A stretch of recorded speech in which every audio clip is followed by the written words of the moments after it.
Total War Rome Remastered has been officially announced today, to the surprise of probably the entire community. The first game utilizing the then new Total War engine did wonders to draw people to the franchise, with its updated UI, new battle camera system, loads of new mechanics, and its use in time commanders back in the early 2000s was heavily influential in its success as well. Now, 17 years later, and with multiple ports, Feral Interactive proposed the remaster to Creative Assembly and was given the go-ahead to run with it, and they've done a masterful job in bringing what has long been an outdated game into the 2020s of gaming. In this video, we will look at the major features in this remaster, from its updated UI, 4K graphical settings, for which I'll note that all footage in this video has been captured in 4K, battle mechanics, and several other campaign mechanics, even an entirely new agent to Rome 1, so you have an idea on what's changed from the original. Before I do, I encourage you to first check out my Twitch channel, as it's the only place where you'll see unedited live content from myself, and where I will be playing the Total War Rome Remastered as the good old Salookids right as this video goes live. So head on over there, give me a follow, and we'll all relive some solid nostalgia playing Rome 1. If you've yet to purchase Total War Rome Remastered, by the time of this video, it should be up and running on my Nexus GG store, so check the link in the description. Your purchase there helps support this channel and is immensely appreciated. Now let's dive into the mechanics of this unexpected but welcome surprise of Total War Rome Remastered. To lay down a foundation of the scope of Total War Rome Remastered, I want to briefly go over the basics of what a remaster means for this game. First and foremost, it involves a complete artwork and asset overhaul, bringing everything up to 4K standards, from redesigned UI and the campaign map to city buildings and even the quality of troops. An update to DX11 from DX8 means visual upgrades across the campaign and battles that we'll see later in the video as well. The next biggest would be an integration of modern features, no more playing with the arrow keys or struggling to use the battle camera effectively across the map. Total War Rome Remastered will feature all the main keyboard shortcuts and camera movements of modern Total War games, which will be a huge improvement to help new and old players alike grasp a hold of the game a little quicker and not be pained by such old school mechanics. Along with modern features comes a new built-in help system that details almost every aspect of the game. With it being a good long while since I played Rome 1 myself, I found that referencing this help system to be very effective in bringing me up to speed with old and new mechanics alike within the game, especially in regards to the old school way that battles operated. This is the tip of the iceberg of what the remaster means. I simply wanted to give you a brief idea on some of the bigger sections that have been revamped, and to emphasize that this is not a remake. This game still is 100% old school Rome, it's just got some new working parts and a pretty huge facelift. Pathfinding, core mechanics like public order, followers, generals, single unit movements, all are the same, just brought up to standard. It's also critically important to note that everything in this remaster applies to the two expansions for Rome 1 as well, Barbarian Invasion and Alexander, which come with the base game remaster, much like Rome Total War Gold Collection did, although I can't go into detail with either of those until a later date, but I can mention that across the base game and Barbarian Invasion will have an additional 16 playable factions, which is a lot of replayability. Now that you have an idea of the game, I want to get into more detailed work for the campaign map and battles to really show off the features. It wouldn't be a video of mine without addressing the UI first. The campaign UI update calls heavily on the mobile ports of Rome 1, but still looks fantastic when compared to the original. What the redesign does best, though, is create a much smoother flow to the entire screen. It allows you to access more information at once, while also not taking up quite as much of the screen like the original game does. Settlement details are condensed and more organized. The building and unit recruitment tabs have been moved to the right side, so you can still look at your settlement details to see live updates on what buildings have an effect on your economy or how much of your population you're using when recruiting. And one big functionality I really like is the notifications and missions tab on the left side. It uses some great space when minimized while also showing you any alerts you might have missed in your turn. Plus, with every single icon, some 3,000 of them, having been updated on top of UI scaling being implemented into the remaster, anyone can enjoy the UI no matter what type of screen they play on, which will always be a big thumbs up for me in any game. The campaign UI redesign extends to a new agent and follower hub.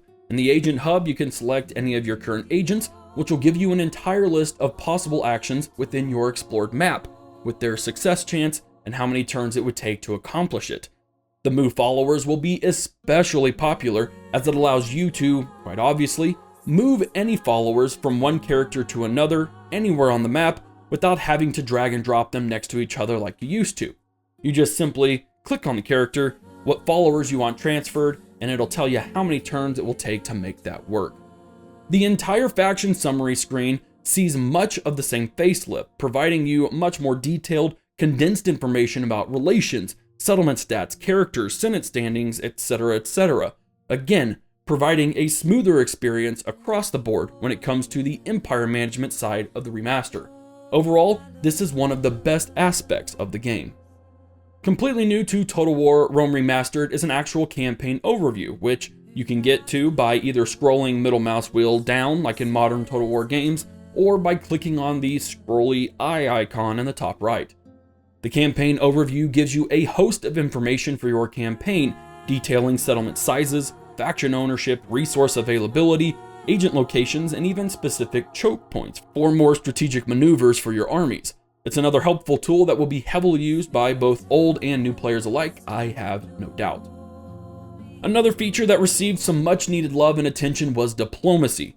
There are now more factors at your disposal to determine a faction standing towards you, and more logic to consider on the AI's part when it comes to diplomacy. Strength comparison has been added, giving both parties the better idea on who is stronger at the moment.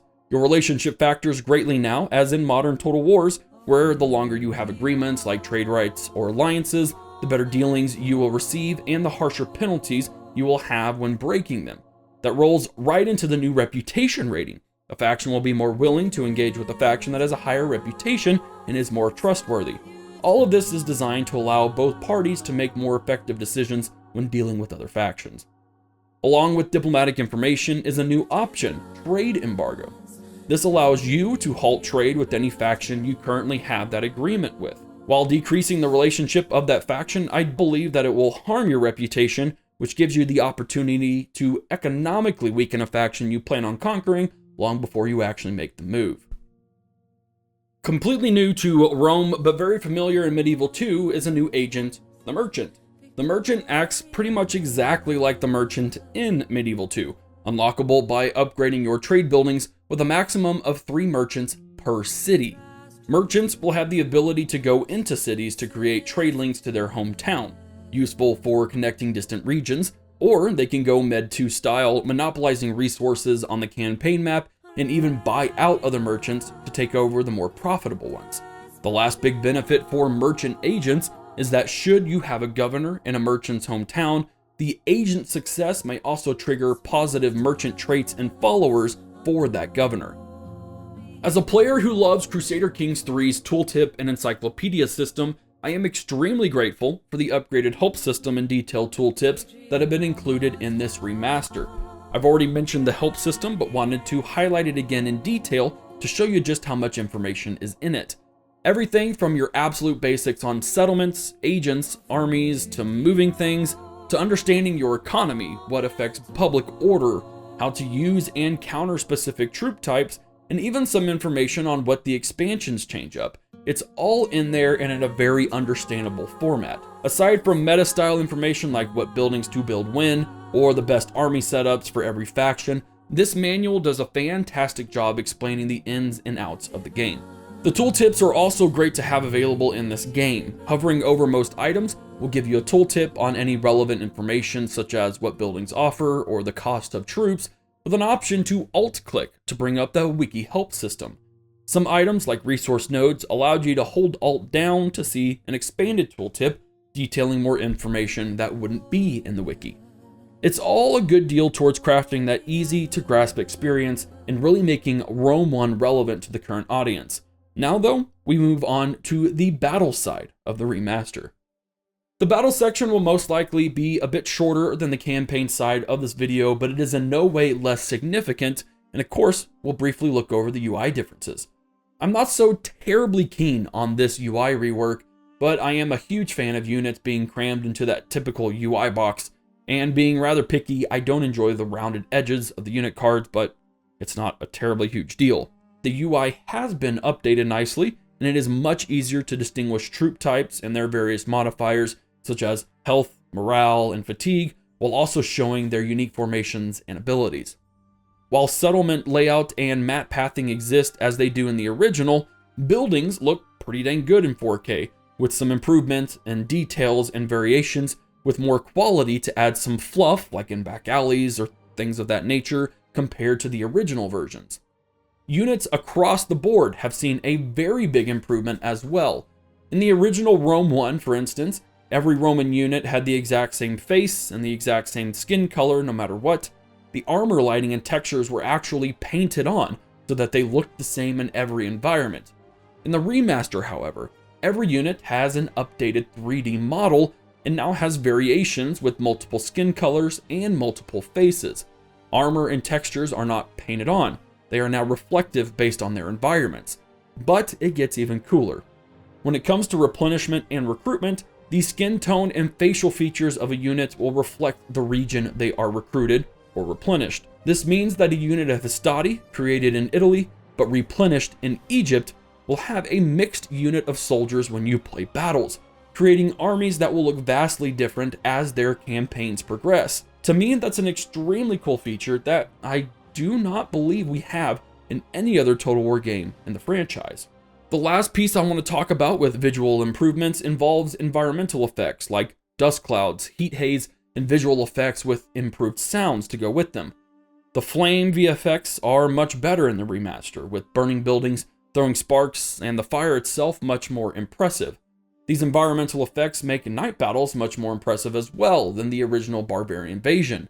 And yes, night battles are also now in the base Rome game with this remaster. As mentioned in the overview, battles in Total War Rome Remastered will integrate modern Total War features. Camera movement is one of the biggest for me, as I can now move around the battlefield much more effectively without fumbling around multiple keys from the old system.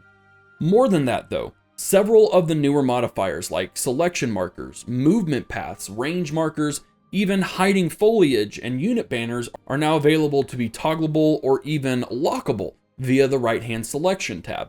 I will mention only for the sake of this video that the unit display status is also an option, which brings the Total War Saga Troy unit status icons for your units. I personally cannot stand them, so I'm glad that it's something I can turn off for good. Another big feature for this remaster is the addition of a tactical map, toggleable with tab or scrolling down with the middle mouse button. This is actually an improvement over the current tactical map system, as it's designed to more finely give out orders and has the ability to see the actual unit cards to toggle formations and abilities. This would definitely be something I'd like to see for any future Total War game, minor as it may seem. Lastly to mention with this modern features are all of your typical unit movements. The hold down Alt to move your selected units in mass, and the hold down Shift to draw unit path feature.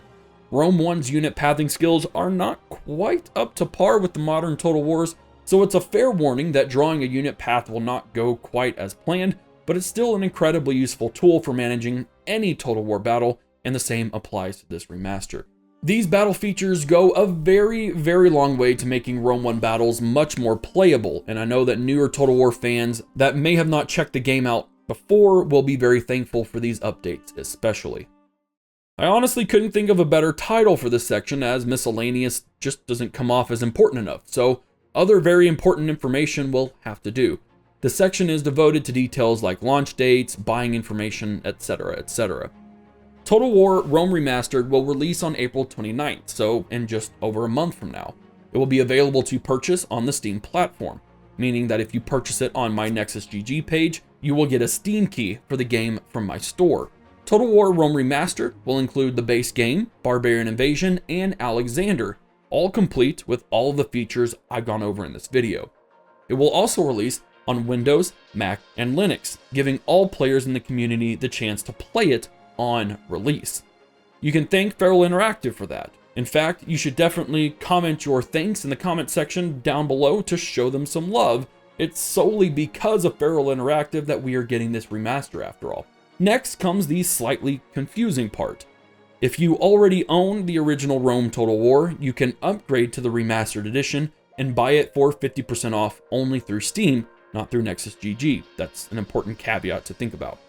This 50% off discount will only apply from release to May 31st of 2021, giving you shy over a month to make the quite obvious switch.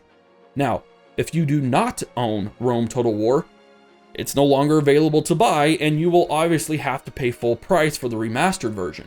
But you will get the original Rome Total War Collection Edition with your purchase. Note that the original Rome Total War Collection Edition is only available to play on Windows since it was never released for Macs or Linux.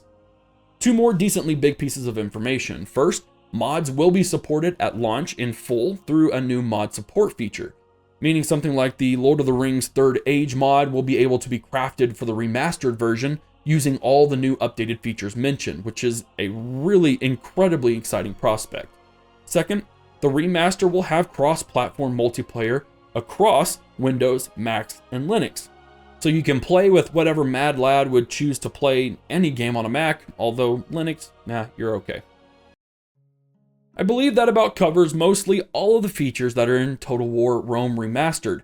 Considering that this is the first true historical game we've had since Thrones of Britannia, even though it's just a remaster, it's still something somewhat fresh to inject into the historical community, and I for one am very excited to dig into it.